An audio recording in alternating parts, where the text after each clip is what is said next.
ይህ የምፅዓቱ አዋጅ ነጋሪ አገልግሎት ወቅታዊና ዕለታዊ ወጎችን በማቅረብ ትንታኔ የምንሰጥበት የተለያዩ እንግዶችንም በመጋበዝ የምናቀርብበት መድረክ ነው። መረጃዎችን ያጠናከረ ይዞልን የሚመጣው ፓስተር አለማየሁ ነሙ ሲሆን ፕሮግራሙን የመራና መሰናዶውን ኤዲት በማድረግ ወደ እናንተ የሚያቀርበው ይልቃል አስራት ነው። መልካም ጊዜ። ሻሎም ሻሎም፣ ውድ የምፅዓቱ አዋጅ ነጋሪ አድማጮቻችንና ድምተኞቻችን ሰላም ለእናንተ ይሁን። ዛሬ እንግዲህ ቀኑ ማክሰኞ ነው። የማክሰኞን መረጃና መልእክት ወደ እናንተ ይዘን ለመምጣት ከፓስተር አለማየሁ ጋር ተገናኝተናል። አጠገቤ ይገኛል። ከዓለም ዙሪያ የተከሰቱ ክስተቶችን፣ መረጃዎችን አሰባስቦ መርጦ ወደኛ ለማድረስ እንግዲህ ተሰይመዋል። ኋላ ላይ ደግሞ እሱን ደግሞ ያጋራናል። ይልቃል አስራት ነኝ ከምፅዓቱ አዋጅ ነጋሪ አገልግሎት። ውድ አድማጮቻችን በዓለማችን ዙሪያ በርካታ መረጃዎች በተለያዩ ማስ ሚዲያዎች ይሰማሉ። በማህበራዊ ሚዲያውም ጭምር ብዙ መረጃዎች ይሰማሉ። ነገር ግን ከመጽሐፍ ቅዱስ ትንቢት አንጻር ደግሞ እኛ ለክርስቲያኖች የሚጠቅሙንን ደግሞ ፓስተር ይዞልን ስለመጣ እንግዲህ ቦታውን እሱ ከመልቀቂ በፊት ሰላምታ እንለዋወጥና በቀጥታ ወደ መረጃችን እናመራለን። ሰላም ላንተ ይሁን ፓስተር፣ እንዴት አለ? እንደምን አለ ወንድም ይልቃል? እግዚአብሔር ይመስገን። እንግዲህ አንገብጋቢ የሆኑ መረጃዎች እጅ ላይ ስላሉ እነዚህ መረጃዎችን ደግሞ ለአድማጮች ማጋራት ትችላለህ? እንግዲህ በዓለማችን ያለው የጦር መሳሪያ እሽቅድምድምና ዓለምን ለማውደም የሚደረገው ሩጫ እንደቀጠለ ነው። በተለይም ደግሞ በሌላ ሀያላን ሀገሮች የዓለምን ወታደራዊና ኢኮኖሚ የበላይነት ለመጨበጥ የሚደረገው ሩጫ ሌላውን ሊያጠፋ እንደሚችል ምንም ሳይታለም የተፈታ ነው። እንግዲህ በትናንትናው ዕለት ቻይና አንድ ወታደራዊ ጦር ጀት ተሸካሚ መርከብ እጅግ ግዙፍ የሆነ 60 የጦር ጀቶችን ሊሸከም የሚችል እና እስከ 1000 ወታደሮችንም መያዝ የሚችል የጦር መርከብ የቻይናው ፕሬዚዳንት ጂንጂፒንግ በተገኙበት አስፈንጥረው ወደ ባህር ስራ አስጀምረዋል። እንግዲህ በፓስፊክ ውቅያኖስ ወይም ደግሞ ፓስፊክ ባህር የምንለው ማለት ነው። ያንን የደቡቡን ቀጠና ሙሉ ለሙሉ ለመቆጣጠር የሚደረግ ሩጫ እንደሆነም አማትሯል። እንግዲህ የዚች ተሸካሚ መርከብ ግዳጅ የተሰጣት ሙሉ ለሙሉ የፓስፊክን ቀጠና እንድትቆጣጠር ነው። አሜሪካ በፓስፊክ ያላትን የበላይነት እንዳታጣ በተደጋጋሚ ያደረገችው እንቅስቃሴ እንዳለ ይታወቃል። እንግዲህ አሁን ላይ የፓስፊክን ቀጠና ወታደራዊ ፍጥጫ ከጊዜ ወደ ጊዜ ያካረረ መጥቷል እና እንግዲህ ይሄ ፓስፊክን ቀጠና ለመቆጣጠር የሚደረገው ሩጫ የቻይና ዓላማ ታይዋንን ወደ እናት ሀገሯ መቀላቀል ይፈልጋሉ። ይህ የታቀደ ነው። እንግዲህ እስከ 2027 ድረስ ይቀላቀላሉ ተብሎ ይጠበቃል።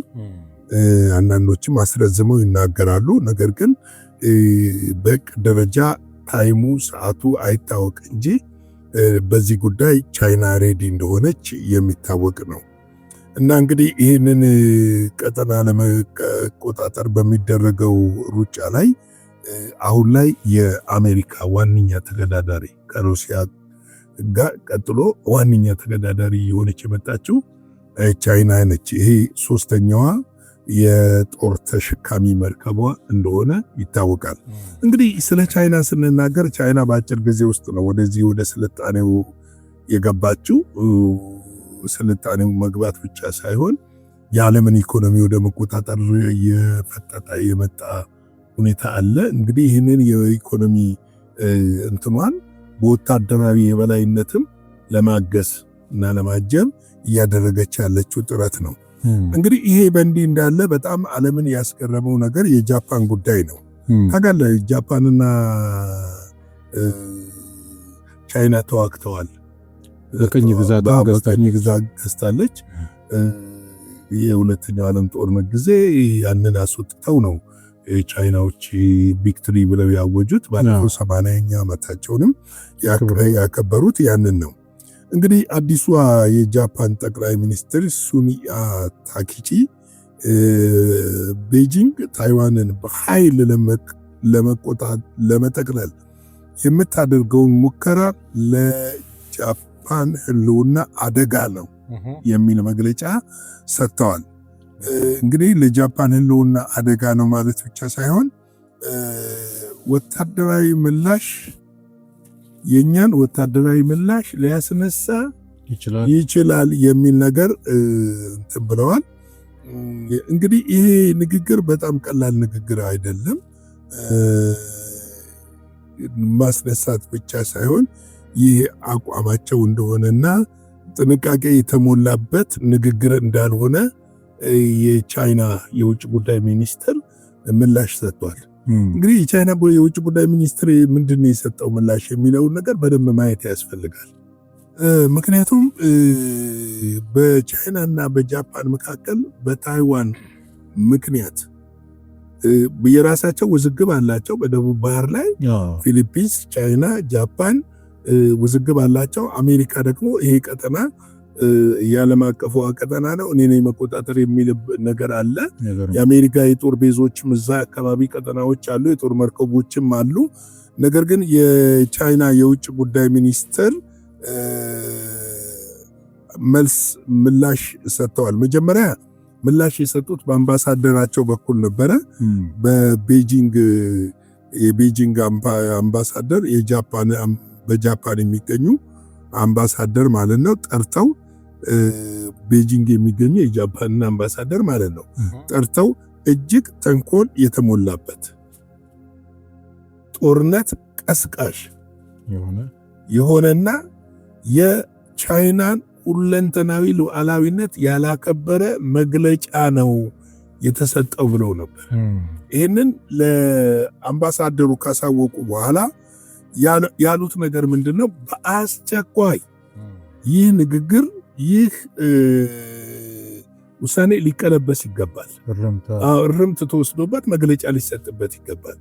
አለበለዚያ ግን ቻይና በቀጠናው ላይ የምትወስደውን እርምጃ ኃላፊነቱ የእናንተ ይሆናል ብለው አስጠንቅቀዋል። የሚገርም እኮ ፓስተር እርምጃ ሳትወስድ የቀረች አልመሰለኝም ቻይና። በኢትዮጵያ ቴሌቪዥን ላይ የሰማሁት መረጃ ነውና ምንድነው ኢኮኖሚያዊ ማዕቀብ ለማድረግ ማለት ነው። እንደምታውቀው ጃፓን ውስጥ በጣም በሚሊዮን የሚቆጠሩ ቻይናውያን አሉ እና አክሲዮንም ባለድርሻዎችም አሉና እነዛን ሰዎች ከዚህ እንዲታቀቡ ቻይና በማዘዟ የጃፓን የአክሲዮን ሽያጭ በ25% ወርዷል የሚል ዘገባ ሲዘግብ ሊሆን ይችላል። እርምጃ እንደምንወስድ ነው ያሉት። ምንድነው ሴትዮዋ ግን የሰጡት ምላሽ ምንም አይነት የምንቀለብሰው የምናስተባብለው ነገር የለም፣ ይሄ የጃፓን አቋም ነው ብለው ነው ያሉት እና ከታይዋን ጎን በማንኛውም ነገር ከታይዋን ጎን እንቆማለን። እንደውም እሳቸው አባባላቸው ከታይዋን ጎን ተሰልፈን ልንዋጋ እንችላለን። ይሄ መቼም እንደዚህ አይነት አቋም ጃፓን ከዚህ በፊት የነበሩ ጠቅላይ ሚኒስትሮች አራምደው አያውቁም። አዲስ ነገር ነው። አዎ ቻይና በኃይል መውረር የለባትም ይሉ ነበር እንጂ እንደዚህ ቆመን እንደዚህ አድርገን ምናምን የሚል ነገር አልነበረም። አሁን ያለው ነገር በጣም ትንሽ ከበድ ያለ ነገር ነው። አንድ ደግሞ መረጃ ልጨምርልህ። እንግዲህ ይህ መረጃ ምንድነው? ከኢራን የተሰማ ውጭ ጉዳይ ሚኒስትር ምክትል ሚኒስትር የሆኑት አንዲት እንስት ናቸው። እሳቸው ስለ ኢራን የኒኩለር ፕሮግራም ሲናገሩ የኒኩለር ፕሮግራማችን አልተስተጓጎለም ብለዋል እና ምናልባትም ኢራን የሚጠረጠር ነገር ነበረ ድብቅ ሌላ ከነዚህ ከተመቱት ከሶስቱ ውጪ ሌላ ማብለያ ሊኖራት ይችላል የሚለውን ጥርጥር በጣም ያስነሳ ሁኔታዎች ተከስተዋል። እነዚህ ሁኔታዎች እንግዲህ በሂደት ምናልባትም ለአሜሪካና ለእስራኤል ፍንጭ የሰጠ ይመስላል እና ምንድነው እያብላሉ እንደሆኑ ነው የተናገሩት። ሚሳኤሎቻቸውንም እያመረቱ እንደሆነ ነው የተናገሩት። ይህንን ደግሞ የሚናገሩት በጣም የሚገርም ለሲኤንኤን ነው። ለሲኤንኤን በሰጡት ጋዜጣዊ መግለጫ ነው። እንግዲህ ፕሮግራማችን ፍንክች አላለም ብለው ነው የተናገሩት። አልተስተጓጎለም ማለት ነው እና ከሲኤንኤን ጋር በሰጡት መግለጫ ነው ይህንን ሁኔታ እንግዲህ ባለፈው በዚህ በሚሳኤል ምርቱና በአዳዲስ ሙከራዎቹ ዘገባ ይዘን ቀርበን ነበረ ታስታውስ ከሆነ እና ምንድነው አሁን ላይ በእንደዚህ ጉዳይ ለመደራደር በብሔራዊ ጥቅማችንና በህልውናችን ላይ ምንም አይነት ድርድር የማናደርግ እንደሆነ ዓለም እንዲያውቅልን ያስፈልጋል ብለዋል። ይሄ ደግሞ ሌላ ፍጥጫን በዓለም ላይ ፈጥሯል ለማለት ነው። እንግዲህ ወገኖች አሁን ያለንበት ዘመን እጅግ እየከፋና አደገኛ እየሆነ ነው እየመጣ ያለው። መቼ እንደሚፈነዳ አናውቅም። በሁሉም አቅጣጫ ፍጥጫ አለ። ይህ ፍጥጫ አንድ ቀን አንዱ ቦታ ላይ ከፈነዳ መመለሻ የለውም። ስለዚህ ልንጸልይ እግዚአብሔርን ፊት ልንፈልግና በተለይም ከእግዚአብሔር ጋር ያለን ግንኙነት መጣበቅ አለበት ብዬ አስባለሁ። ቤተክርስቲያንም ደግሞ ከእግዚአብሔር የተቀበለችውን ተልእኮ በማስፈጸም ከምንጊዜውም በላይ ትውልድን ለማዳን መትጋት አለባት እላለሁ። ስላዳመጣችሁን እናመሰግናለን። እንወዳችኋለን፣ እናከብራችኋለን። እግዚአብሔር ጸጋ፣ ሰላም ከእናንተ ጋር ይሁን። ላይክ፣ ሼር፣ ሰብስክራይብ እያደረጋችሁ አገልግሎታችንን እንድትደግፉ በጌታ ፍቅር እንጠይቃለን። የጌታ ጸጋ ሰላም ከሁላችን ጋር ይሁን። ሻሎም። እግዚአብሔር አብስቶ ይባርክ ፓስተር። እውነት ነው። በዓለማችን ዙሪያ እየተሰሙ ያሉት የጦርነት ወሬዎች ከጊዜ ወደ ጊዜ እየደመቁ እየጨመሩ ነው የመጡት።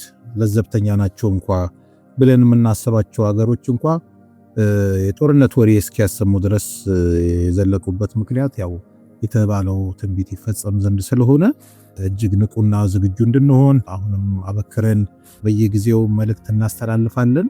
ዛሬም ይህንን ነው የምናስተጋባው። እግዚአብሔር አብስቶ ይባርካችሁ አድማጮቻችን። ስለምትሰጡን በጎና መልካም የሆኑ አስተያየቶች እግዚአብሔር አብስቶ ይባርካችሁ። በዚሁ እንድትቀጥሉ እናበረታታለን።